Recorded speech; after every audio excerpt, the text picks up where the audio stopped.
If everyone can start taking their seats, and if we can get our next panel up here at the front.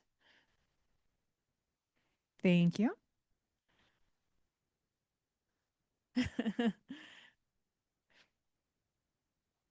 So I will do a brief introduction to the panel and a brief introduction of our moderator, and then I will hand it over. So thank you all. I hope you had a lovely lunch. And to briefly introduce this panel, the Global Digital Compact underscores the importance of developing local content and capacity building relevance to local realities, ensuring that all people, including those in vulnerable situations, may benefit from and fully and meaningful participate in science. This panel highlights citizen and participatory science projects and networks that realize the human right to participate in and benefit from science. And it is my pleasure to introduce our moderator, Professor Yasuhiro Murayama. Professor Murayama is a professor, research and develop laboratory, Kyoto University Library at Kyoto University.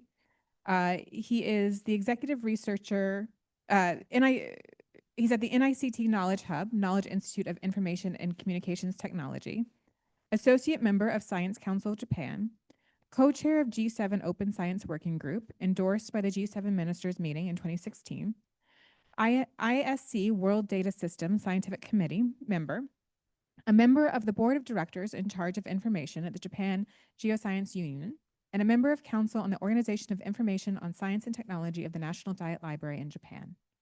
The floor is yours. Thank you very much. Yeah, my name is Yasuhiro Murayama. So it's my great honor to have this session together with a very distinguished expert here, and also there are international professionals here to discuss science communication. And so, yeah, I have several things I want to address, but I have a role of the moderator here. So now that I would like to invite the panelist talks here. And if I would like to welcome the first speaker, Dr. Luisa Viegas. Yes, Dr. Luisa Viegas is a Brazilian ecologist and transdisciplinary scientist covering the biodiversity, conservation, and inclusive scientific collaboration. She works at the University of Mississippi and conducting a couple of their projects, decentralized virtual research community, and also the Brazilian Association for, chair of the Brazilian Association for Ecological Science and Conservation, Brazilian National Chapter of the Organization for Women in Science for the Developing World. And so it's very brilliant. And she's also a member of the Global Young Academy. That's great. Okay, so we welcome this very excellent eco-psychologist and biologist. Thank you very much.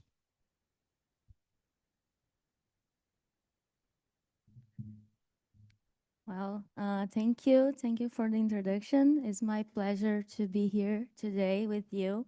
And I will share a bit of my views on how to build an equitable knowledge futures through inclusive and open science. My guiding question today is how can open science and participatory approaches build trust and remove barriers to knowledge? When we talk about removing barriers to knowledge, we must also ask barriers for whom and knowledge from whom.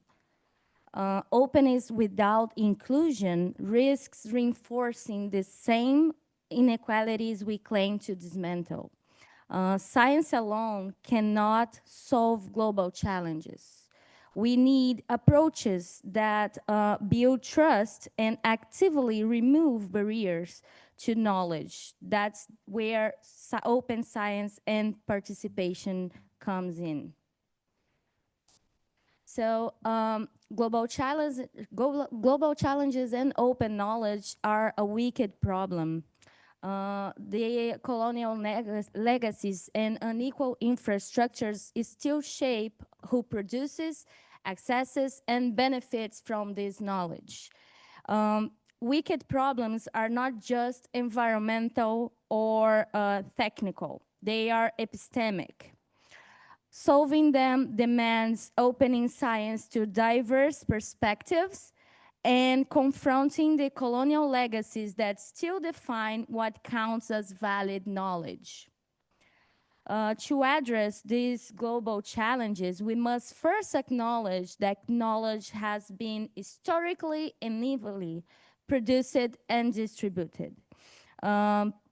So for that, integrative solutions, like this challenge, it requires integrative solutions that mobilize multiple scientific disciplines and knowledge systems. So trust in science grows when knowledge systems are transparent, inclusive, and context aware. In this sense, openness without reciprocity is just transparency, is not actually open. So for that to be actual open, we need to co-produce. Knowledge must be co-produced. The context matters. So co-production can turn openness into justice when it considers different contexts. Therefore, knowledge co-production is not just about sharing data, but also and mainly about sharing power. In this sense, the trust is built not only by opening data, but by creating infrastructures that support participation, equity, and collaboration. Such infrastructures must include equitable funding and translation mechanisms. It must include capacity building and multilingual access, must include policies protecting open, uncensored science. Those participatory approaches can rebuild public trust by creating shared ownership of knowledge.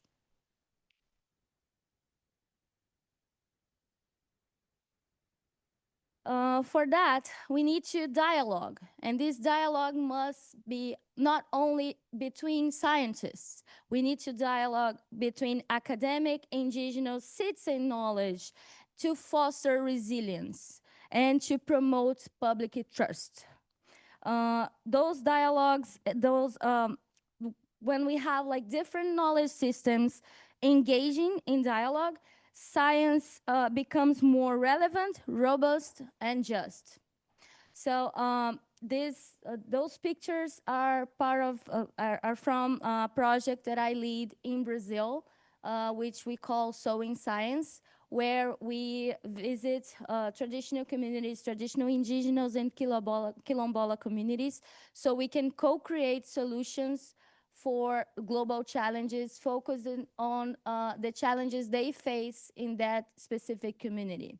So we talk about climate change, we talk about land use change, we talk about extreme events that are affecting their communities, and we create this bridge between knowledge, scientific and traditional knowledge, so they can create solutions for their challenges, and for us as scientists, learn from them how they are coping with those challenges. So we are talking about the Pact for the Future during this conference, and when we talk about open science, we must address this epistemic injustice. We must address power asymmetries and capacity gaps. And for that, this open science, it relies on the Pact for the Future. And I bring here 4 actions from the Pact, which I think they're really relevant for what I'm sharing with you today. So Action 28 is focused on science and innovation for people and planet. And it harnesses science, technology, and innovation to serve collective well-being and environmental sustainability. Action 29 talks about strengthening local scientific capacities, and which should also include investing in its scientific infrastructure, training, and resources in the Global South, mostly to enable equitable participation in global knowledge production. So we must talk about those differences also. We have been talking about that along these last 2 days. And the participation of scientists from the Global South, it only be truly meaningful when we have those biases addressed. Action 30 is about promoting open, transparent, and uncensored scientific communication, while finally Action 32 touches the topic on valuing indigenous and local knowledge, which should focus on protecting, building upon, and complement those knowledge systems as components of the global science ecosystem. Not only a way of bringing their knowledge and use their knowledge without actually include them in the discussion. Knowledge must then serve people and planets, not privilege.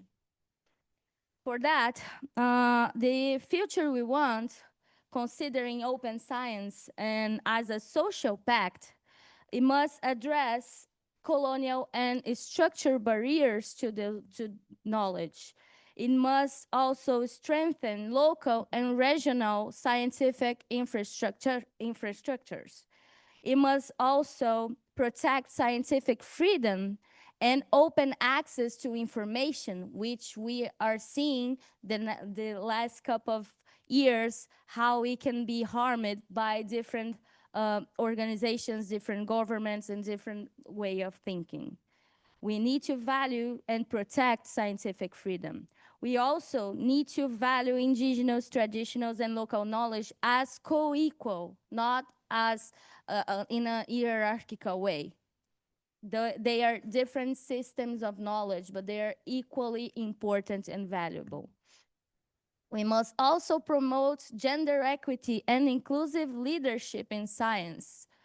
And finally, we must embed justice, empathy, and collaboration into the fabric of open science.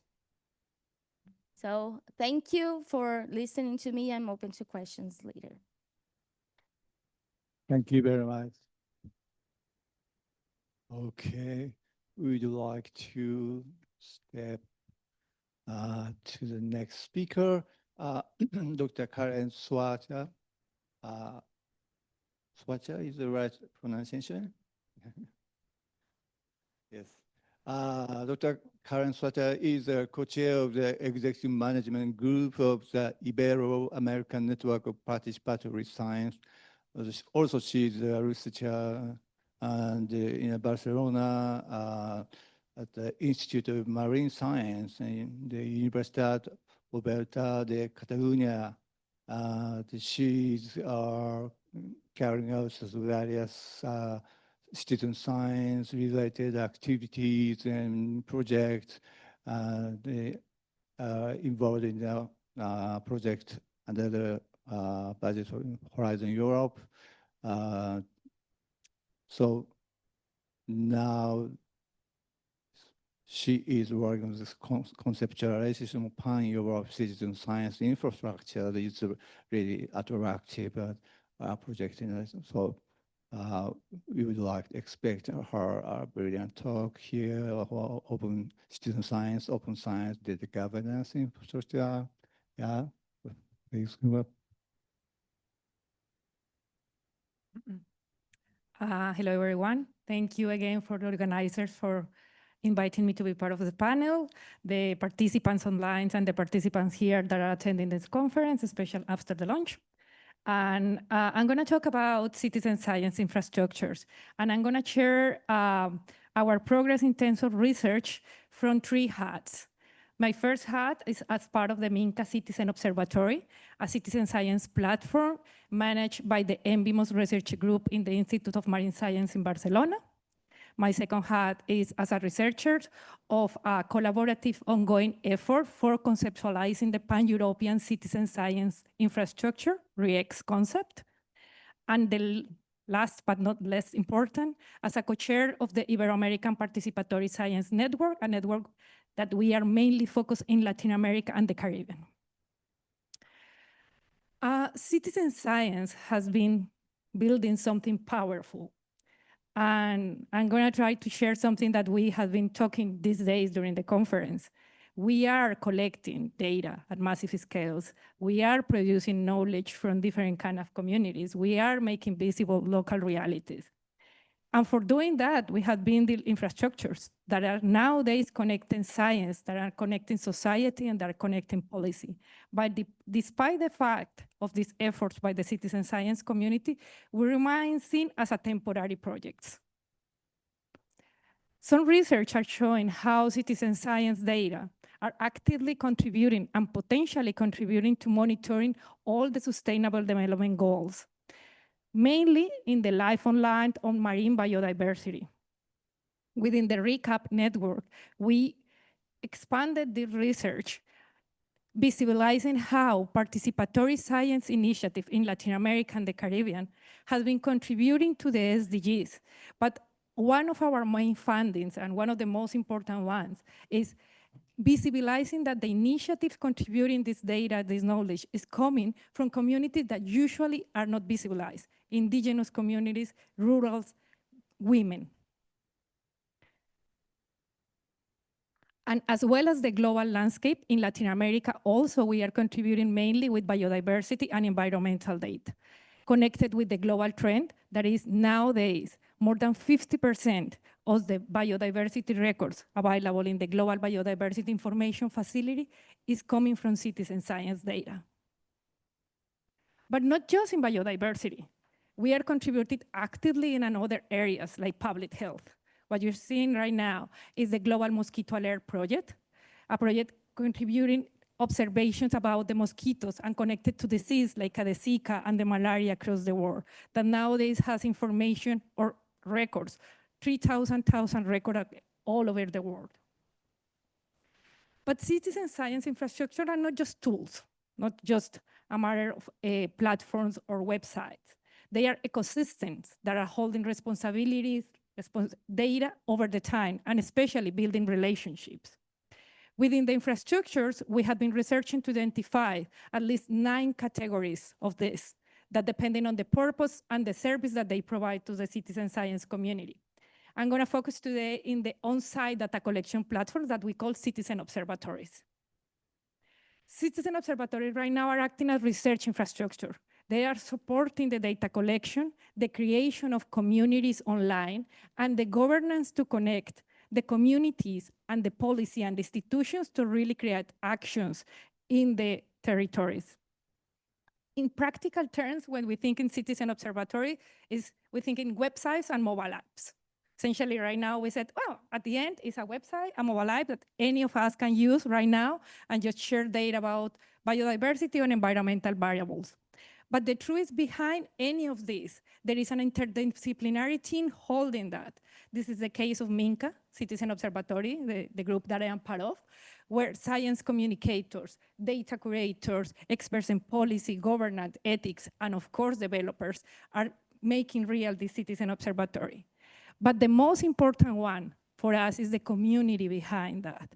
And we talk about like 4 different kind of communities: the participatory, that is the people that make real this exchange of knowledge, data; the academic community, that is bringing the protocols and the scientific perspectives of that; the mobilizing community, the NGOs, local organizations are the one connecting this academic and the people in the field.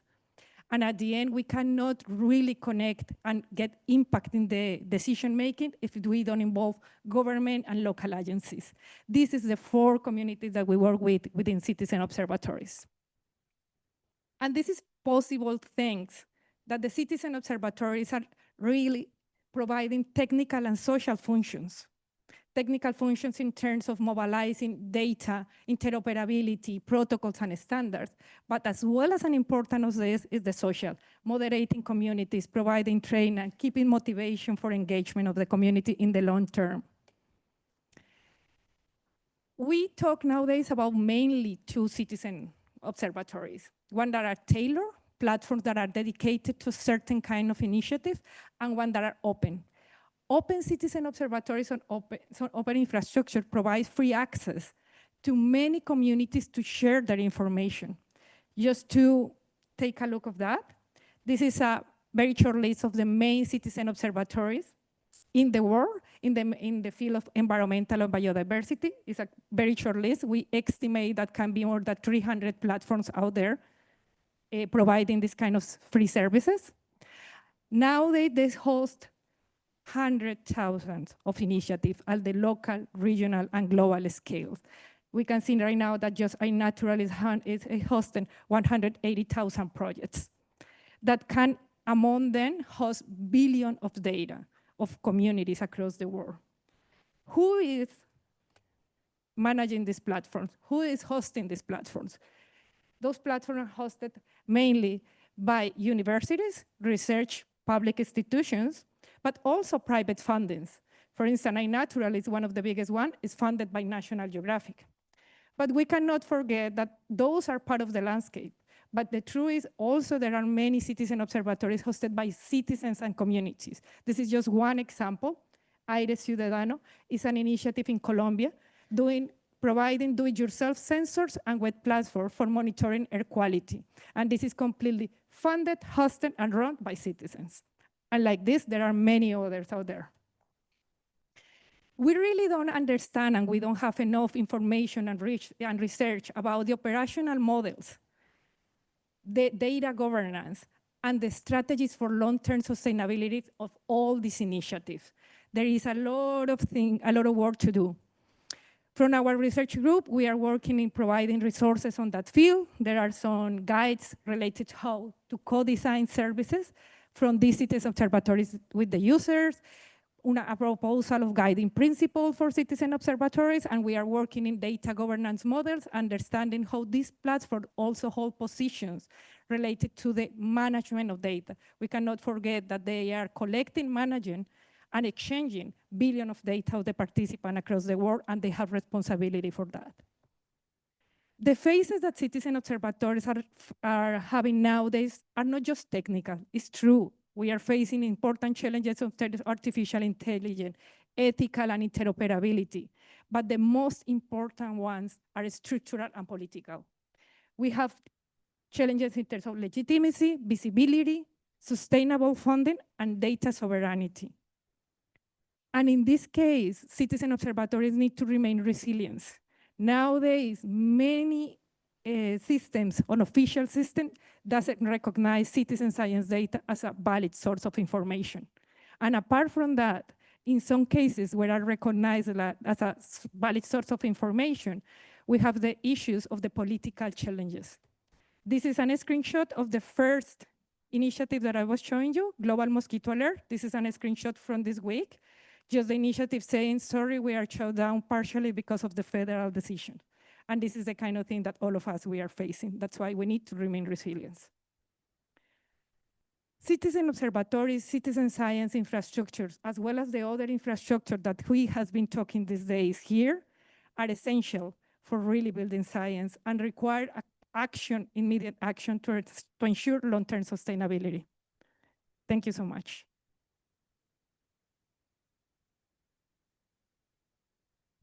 Thank you very much for the very attractive citizen science activity, and the infrastructure itself is very challenging actions.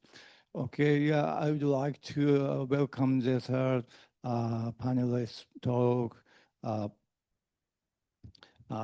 Professor Peter Elias in geography from University Ibadan.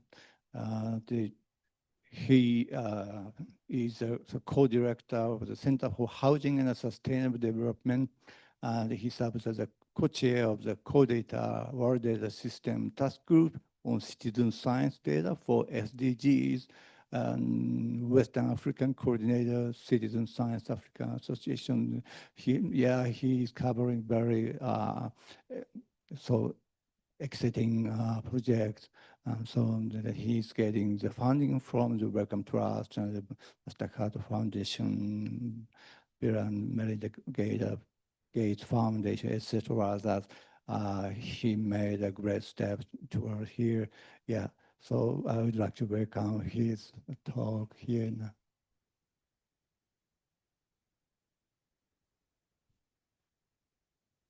Thank you for having me. I'm very happy to be here, and I'm grateful to the organizers for inviting me to be here to talk about this important subject of navigating silence, science, and action, opening pathways for citizen-generated data for climate-resilient cities. Talking about navigating silence, science, and action, we need to talk about how comes the issue of silence. Silence is not about absence, but rather it is the presence of unheard voices. When communities are missing in official statistics, when communities are missing in official data, and they are not represented or captured in maps, issues that concerns them are not captured in major decision-making policies. It is an issue of silence. And yet, science seeks for truth. But when we look at the way truth is sought through traditional scientific approaches, it shows a lot of tendencies to mask important groups, though vulnerable, which are critical elements in the society. When science using traditional methods exclude critical groups in society, there's no way you can have the expected evidence for decision and for action.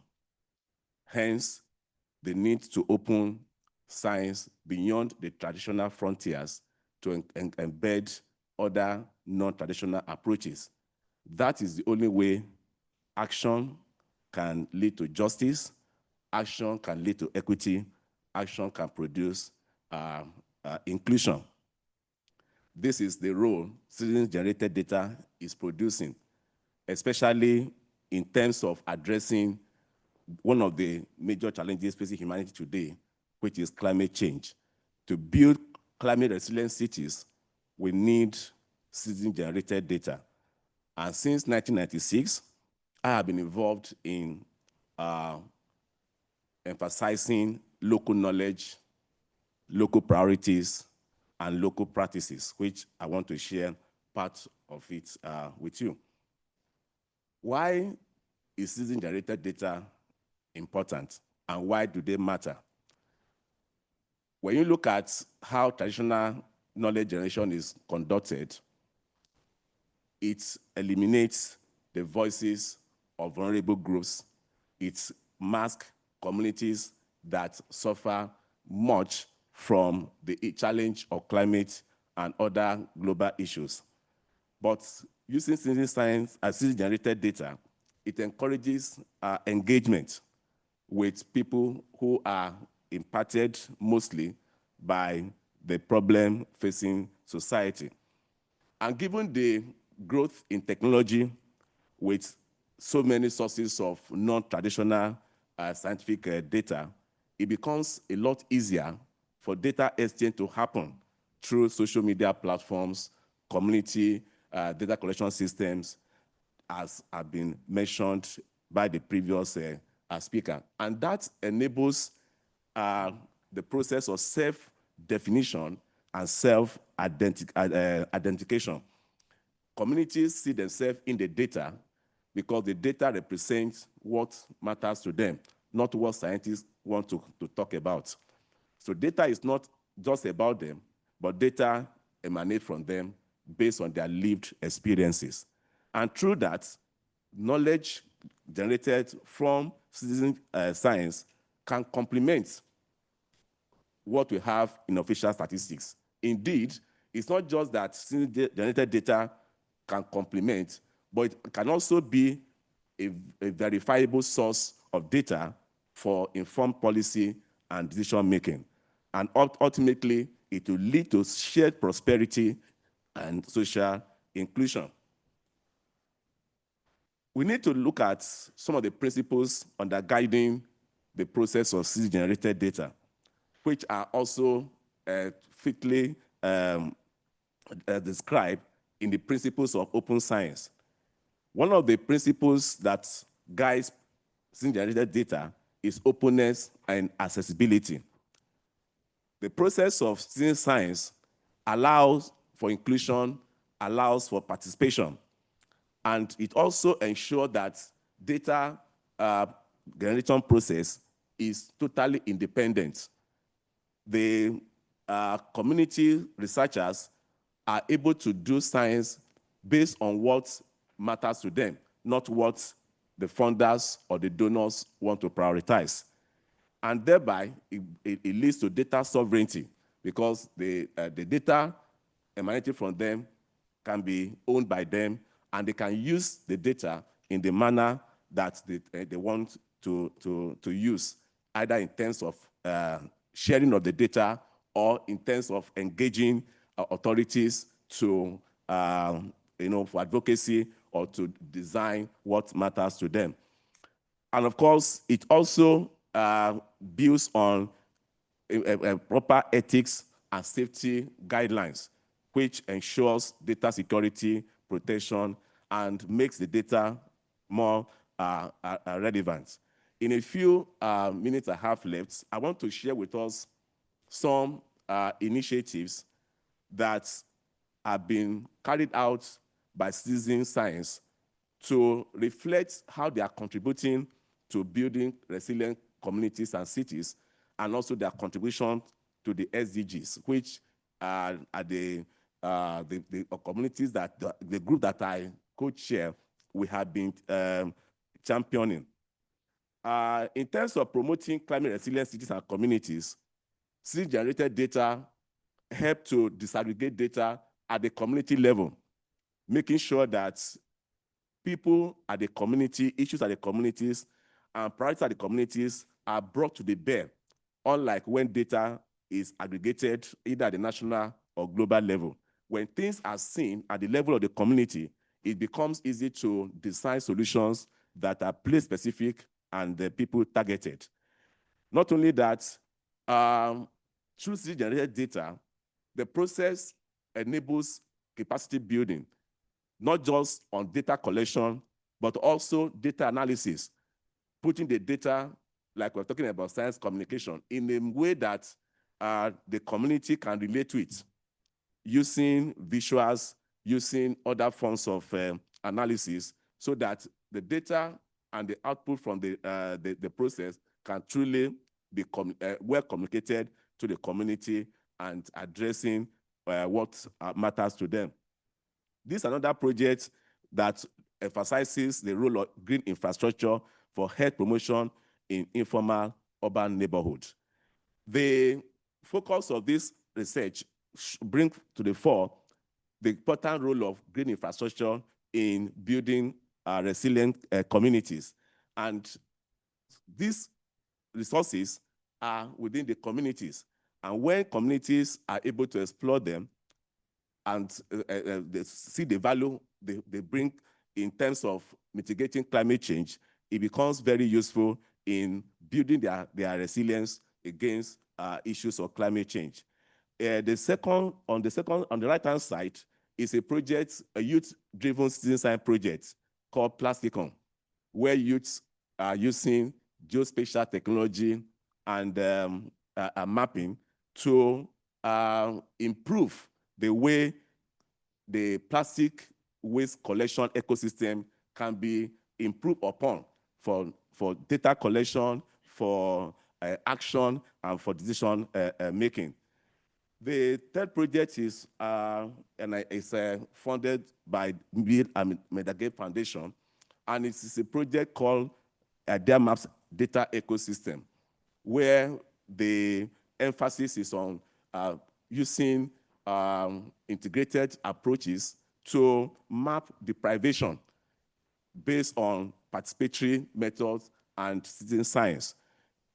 Community members are trained on how to relate with maps and how to use open source tools to understand deprivation from their perspectives. And through that, a number of models have been developed that talk to general healthcare deprivation, emergency obstetric deprivation, road access deprivation, waste pile accessibility, and so on and so forth. And through that, it becomes easier for community not just to understand their deprivation, but also to participate in profiling solution. This is another project that look at that tried to examine utilization of heat early warning system within slum communities in Nigeria.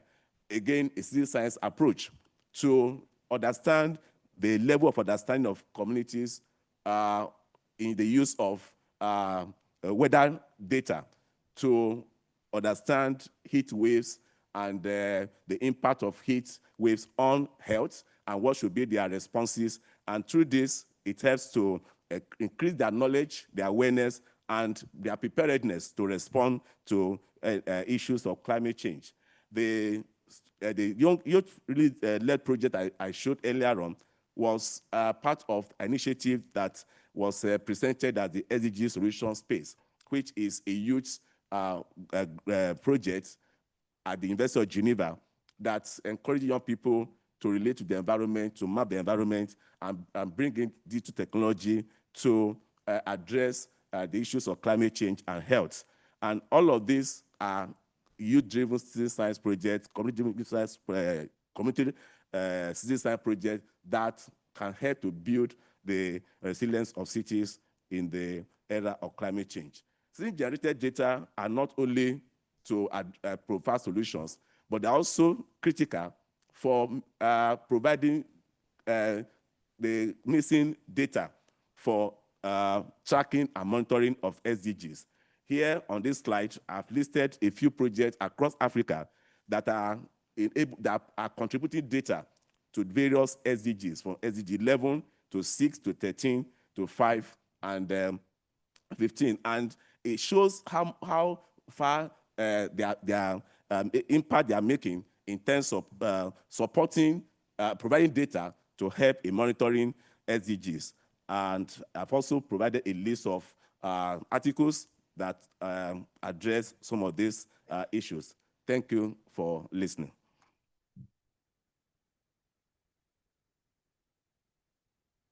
Thank you very much. There are three brilliant talks. So today, the citizen science is one of the very important components of the open science activities in UNO, and especially on the basis of the modern ICT infrastructure, we have the commercial and non-commercial services of data and information flow to their experts and citizens, and information flows are not straightforward like in past. And so it also enables this kind of the new activities. So tying the project together or overview the project to see how citizens can work together and involving and engaging the scientists, and also scientists engages sector people. So participatory approach is really impressive and important. So I would like to have the welcome the any question from the audience, if there are any. Okay. Do you have a? Okay.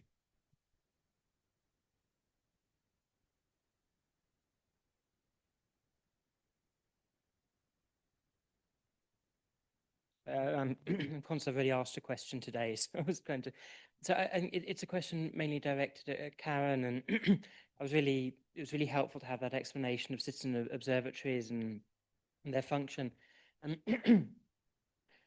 I think a theme that came through is this need to combine sort of the macro digital with a knowledge of people on the ground and who's there, and so also the talk about the silence. How do we make sure that the voices, the experiences that aren't normally heard are there? I come from a library organization, and so it's one of these instrumental questions where I try to make panelists talk about libraries in front of everyone. But do you see scope in your work, but I think in the work of the other panelists, for using community infrastructures like libraries as a way of getting beyond and not just relying on people finding the app and using the app, because apps don't solve everything? Thank you. Hello. Yeah.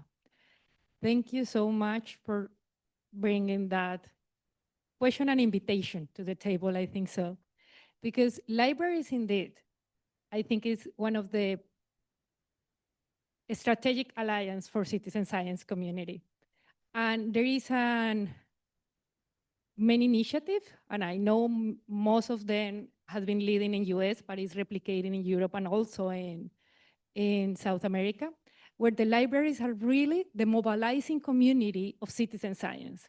It's the spaces where the people can go to rent sensors. Then libraries have like not just books, but of course guides on how to implement citizen science, but have beautiful chests with local sensors that the people can read and can go to monitor data quality. Libraries are holding the spaces where the people can meet and exchange and talk about how to learn to use these devices, how to learn to use this data and follow the guidelines. And librarians became facilitators of that.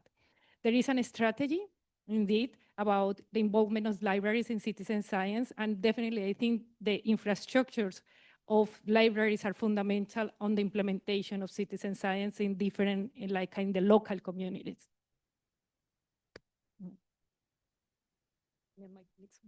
Yeah. Okay, yeah, next one, Hi, please. Lisa Petrides from ISKME. We run digital public libraries for open educational resources in the US and internationally. And this is mostly for Karen. A couple of thoughts. You know, right now we're dealing a lot with at-risk data and at-risk educational resources. In fact, we've just created a library where we are getting archived, in some cases, things on hard drives of educational resources that have been kind of collateral damage in the takedown of resources. In fact, I was just talking to my colleague from Ethiopia. We were talking about so much Ethiopian textbooks that were taken down from USAID. So anyway, what does that do with citizen science data? It strikes me that there's a lot of data rescue efforts going on now, and that citizen science, the scope of what you presented was phenomenal. It strikes me that there's data sets now, particularly in the US government I'm talking about, but that are used worldwide that have disappeared. The Internet Archive has done a terrific job at archiving a lot. I don't know if some of the things that you talked about were down, but we can talk about that externally. I can help you with that and I'll make sure. But it makes me wonder if these data sets, these really important science data sets that have had a lot of funding through the years that have now been, disappeared, whether citizen science could play a role in filling the gap of those data. It strikes me that they really could, and of course in a much more authentic, genuine, community serving way. And I'm just wondering if you had thought about that, or just, it seems like an area really rich given the current context of big data. I think that many of us, the three of us, will be happy to say thank you for the concern, thank you for the offer, and thank you for seeing this potential. Indeed, the citizen science community has been decades. The point is, we haven't this label like that. For instance, I can talk from the South American tradition. The participatory research action and the participatory science has been in our region for decades, contributing with data, with knowledge, to fill in the gaps, really, in terms of many data that we need to take decisions. For many reasons, we were not labeled, that did not recognize. Nowadays, thanks to this common language, we can just put this on the table. And thanks to the digital infrastructures, we are especially being visible in some cases, like for instance, the Global Biodiversity Information Facility and so on. But it's true that we are facing nowadays, as you mentioned, in US with the takedowns of some, not just the infrastructure itself, the funding. Many projects are definitely getting off of the landscape. We are exploring resilience strategies right now within the community and searching for alliances. I was just talking to my colleagues here how fundamental for us is this space is to search for alliances with other sectors to see how we can keep this initiative running. Because many of them, even if we're running by citizens, we're depending on public funds. Yep. Even in South America, probably some from the USAID, that nowadays are no longer available. For instance, the example that I was showing you about Aire Ciudadano in Bogota was one of them. That nowadays, one advantage is they were running from citizens. Then they will keep moving to fill the gaps, for instance, in the air quality in Bogota. We have a strong problem of air quality in Bogota, and they were the ones calling attention thanks to independent initiative. But despite the fact that they are independent, they were relying on, for instance, US funding. And nowadays they're having the crisis, and definitely we need to find strategies to do it. Well, I'm happy to be a partner in the alliance as you're doing this. And I also just want to make a pitch. If you are, in fact, if there are people who are creating educational resources based on citizen science data, we need to get those into the variety of education digital public libraries that exist. I see this a lot with teachers, with science teachers who are doing their own kind of small citizen science projects and then creating content for that, both at the primary, secondary, and tertiary level. But I don't think they're necessarily connected to a citizen science effort.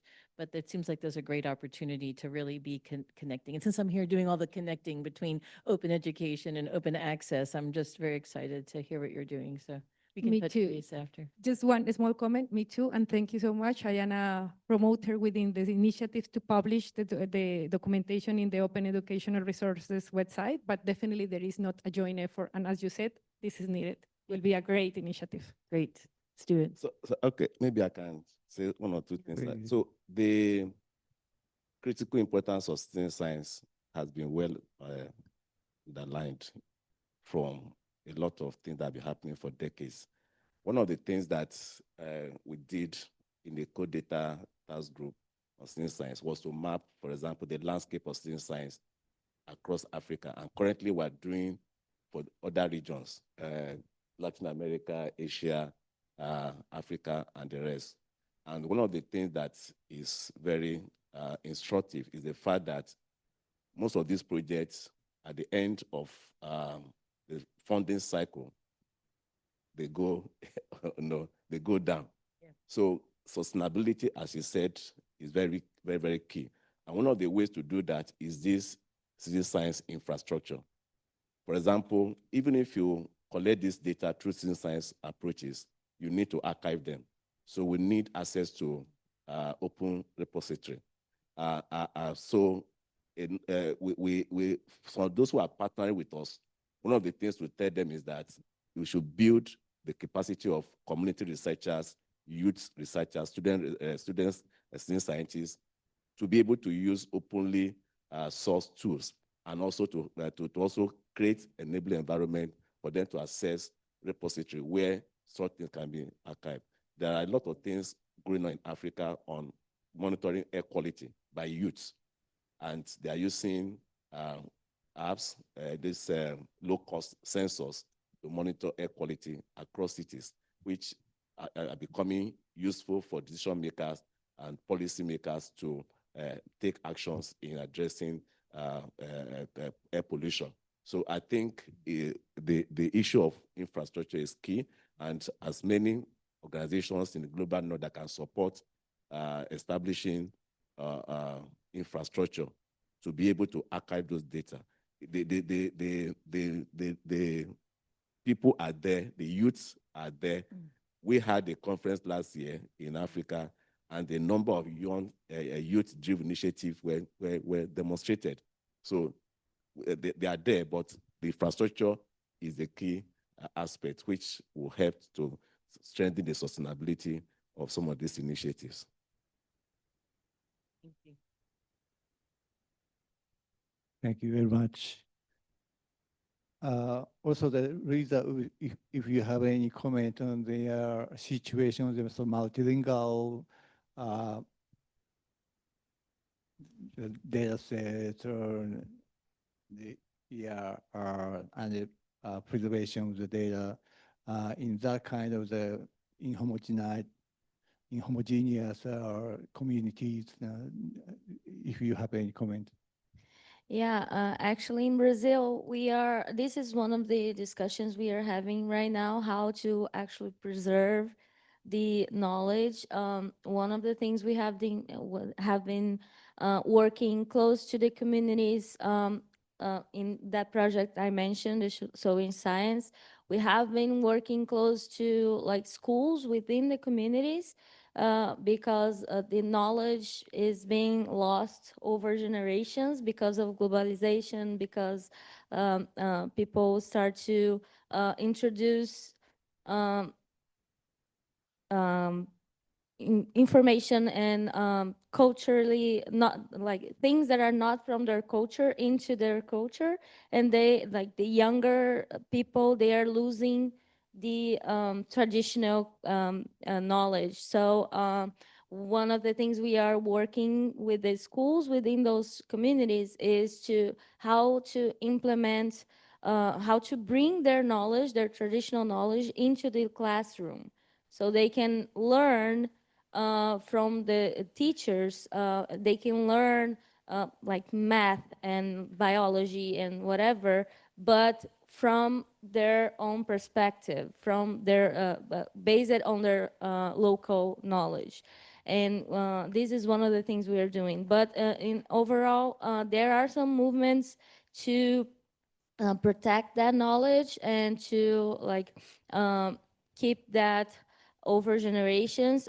We within the Global Young Academy, we have currently a project on to focus on that, but with AI, we are working close to some indigenous communities to develop an AI so they can use that to preserve knowledge over generations.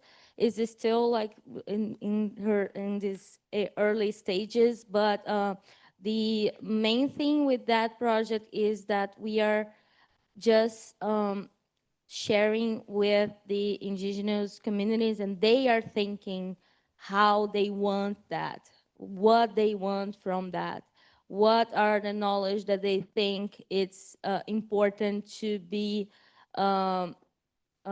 part of this construction, like considering AI, considering all the issues we have still with the open science, open open data from AI. So the indigenous communities, we have people from different communities all over the world that are actually involved in this project, so we can discuss how this could be a tool to help them to preserve over generations.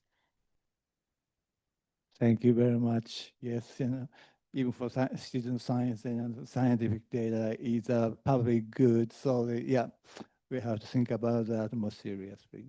Yes.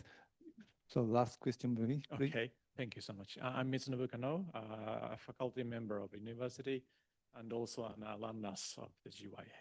So thank you very much for your input about the citizen science. I was wondering 2 points. One is how to make the ownership of the data these citizens may collect. Of course, as the professional scientist, we wish to have more data gathered by citizens. But in that case, professional scientists may have the ownership, tend to be. But we may need to thankful to those who collect the data too.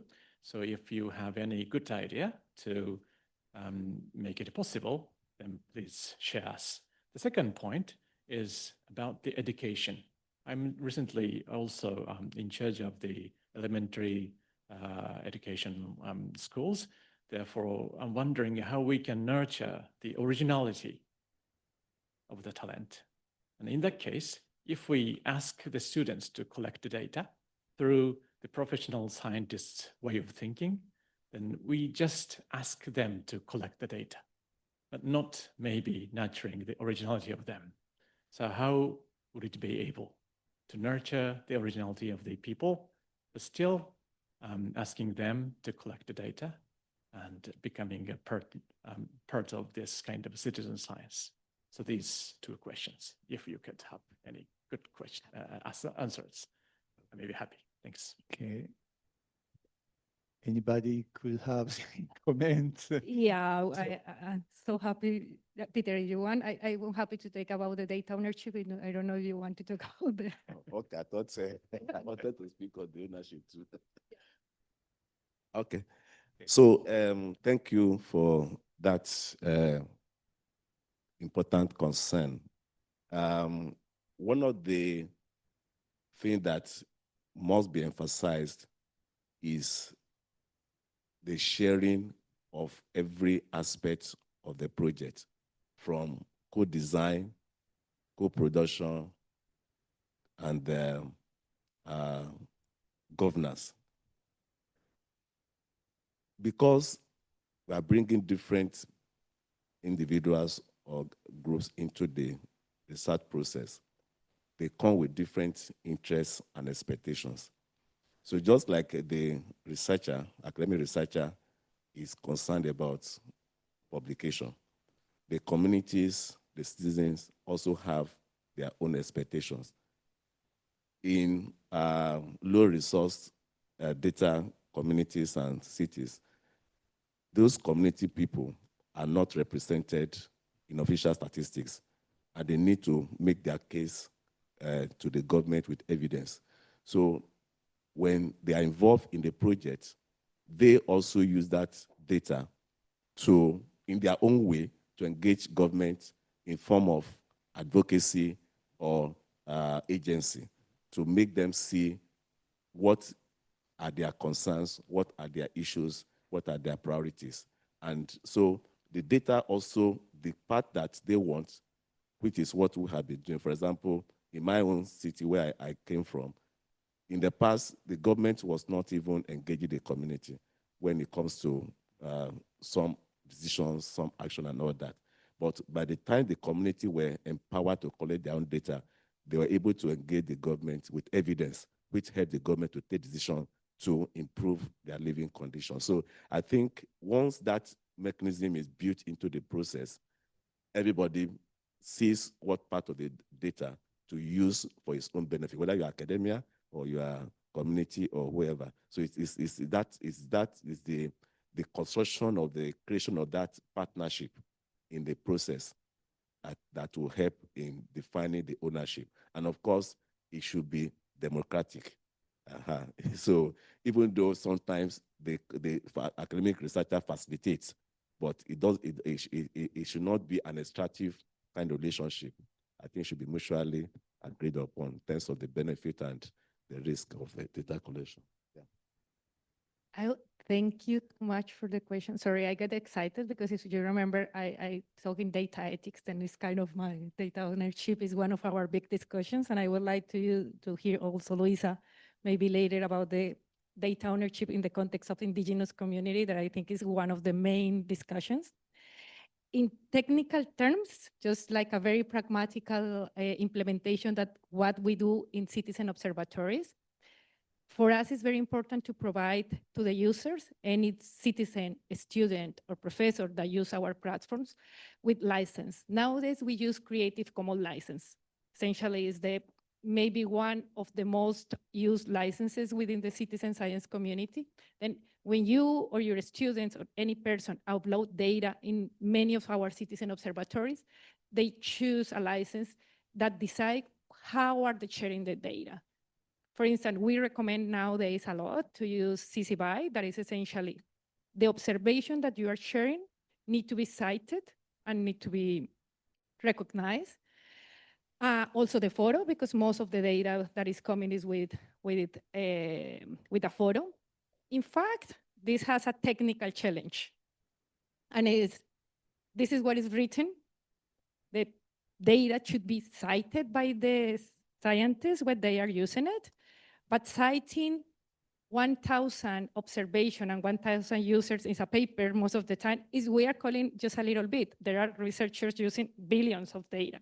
They said, how are I going to cite and how are I going to use and how are I going to like I really follow what the user was asking to do, because at the end they are the owner of the data. This is our big challenge nowadays. This is what we are asking, because the point is not just citing. Our main concern is we want to inform to the user how the data has been used. And this is what we are calling nowadays to the big aggregators, like the Global Biodiversity Information Facility and other global repositories that ingest citizen science data. And we said, yeah, but we want to inform to the people in the communities who is using this, what articles are, This is part of the data ownership and the provenance of that. The truth is, technical problem that we haven't solved. Still, we are in the process of trying to manage that. But what I can say is, yes, users can define at least licenses, should remain with them the rights to use it, despite it's a student or not. But we are working on the rest of the data cycle. And the second part of your question, thank you, because always when I do these presentations focusing on data, looks like a citizen science is only about data. And thanks God, Luisa is here to keep the other part. And there are many kind of citizen science initiatives. The one that we mostly know are the contributory one, and there's people providing data. But the truth is many other more co-creative, collaborative, as Peter mentioned, are very encouraged. People need to be involved in the whole research, from the question to the analysis of the data and to the how to convert this data in actions, and at the end shaping the research agenda. And I think there are like a different, sorry, Luisa, please. A quick ad, a really quick ad. When we talk about, it's really quick. So when we consider indigenous peoples, what we call data, they call heritage. They call like their lives and their beliefs, and it's their livelihood. So we must relearn how to communicate and how to share this knowledge. That's the main challenge, I think, when we are talking about different knowledge systems, because we have this view, this scientific view, well, this is data.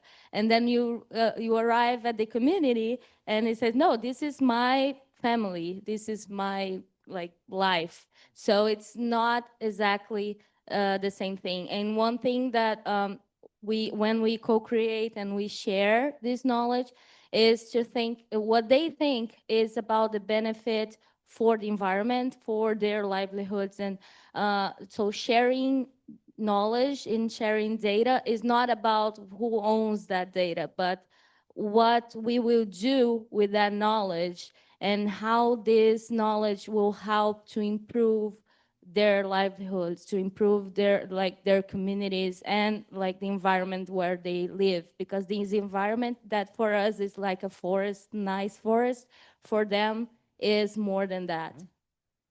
So let's enrich the data set together and analyze it each other. Thanks. Thank you very much. So unfortunately, we are out of time, yes. Thank you very much.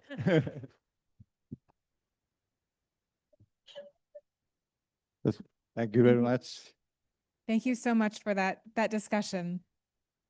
And I would now like to welcome a member of the advisory committee to present the communique of the conference drafted by the committee. I'll give the floor to Professor Yasuhiro Murayama, who is the host country representative in the conference advisory committee. I'd like to thank you and the committee for your wise work in advising the conference organizing team on many fronts. Thank you.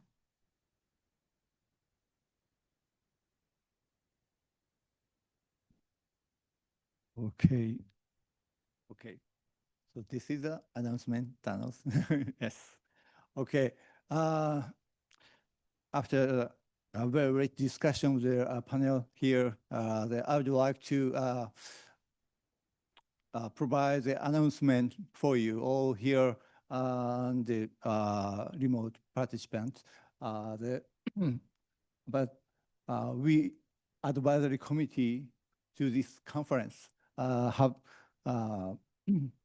summarized the communique as a result of the discussions and the very fruitful interventions and the exchanges of the views. The background is, this is taken from the concept notes. That's the background. The conference builds upon the discussions and recommendation put forward as the 3 previous United Nations Open Science Conferences. The program included cross-cutting panels, keynotes organized across 3 days based on 3 themes here. Yeah, we had a discussion about the AI, open science, global digital divide, and science communication and public engagement, which was treated today, and removing barriers to knowledge and infrastructure. This was yesterday, right? And also the important background is the Pact for the Future, which was concluded by the Summit of the Future United Nations last year. And there are so many action points up to 56.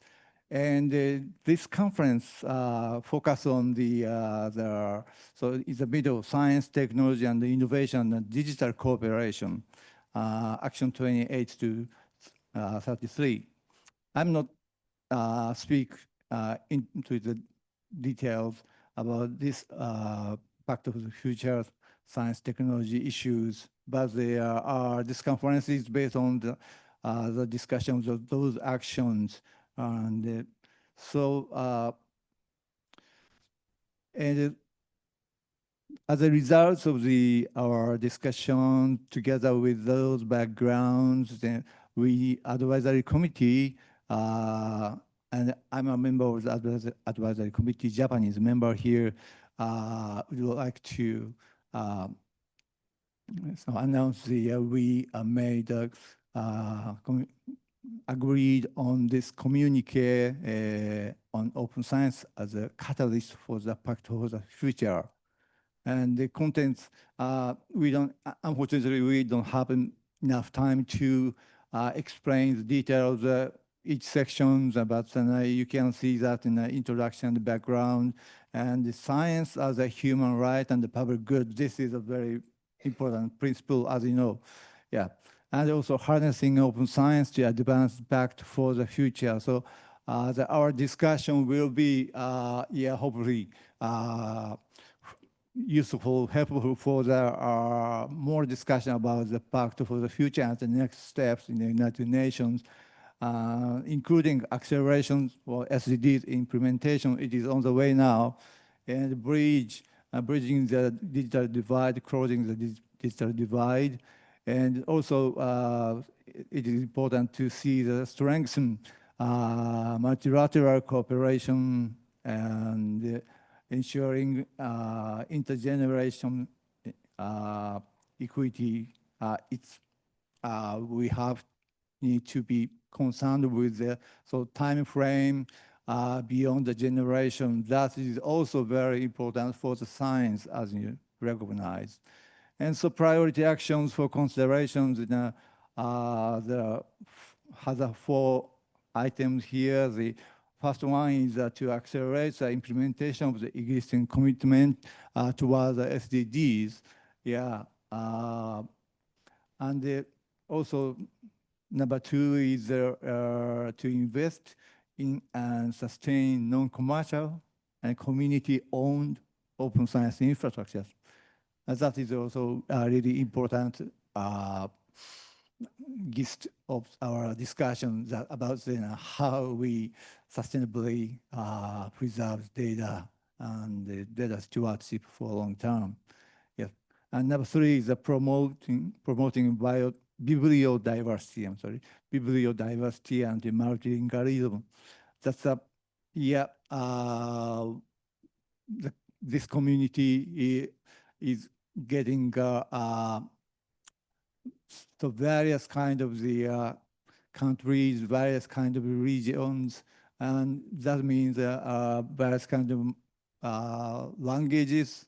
And in my opinion, the individual respective language works together with its own culture in that region. So the various kind of the information, the data, and other information resources, and the multilingualism are very much important keys to think about in how we communicate to each other about open science in a global scale, and together with the various kind of the cultures, various kind of the languages and the behaviors and the students, etc.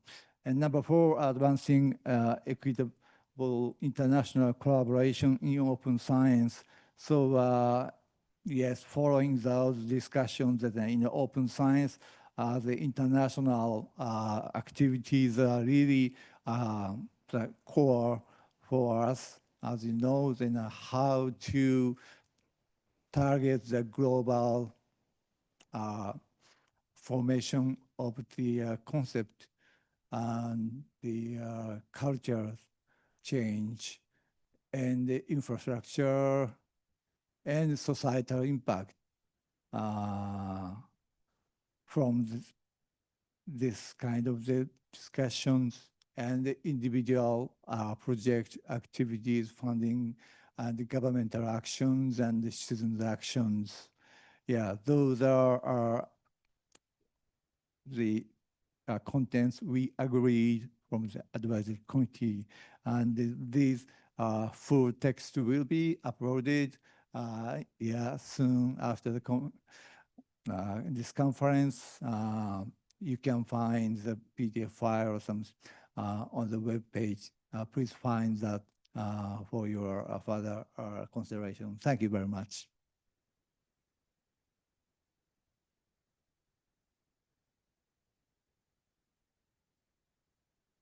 And I'd also like to welcome up Thanos Giannakopoulos, the Chief of the UN Information Management Section in Dag Hammarskjöld Library.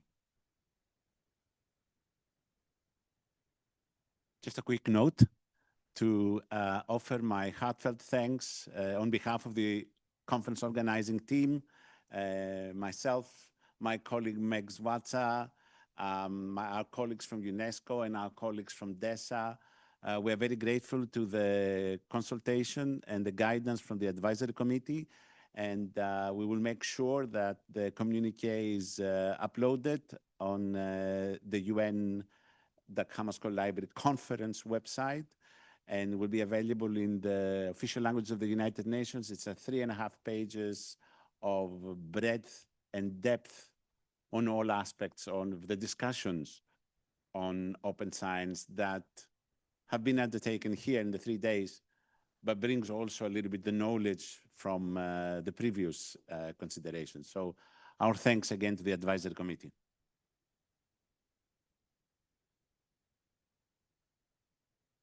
Let's take a short break and be back here at 3:30 for our final panel. Thank you. Keynote panel.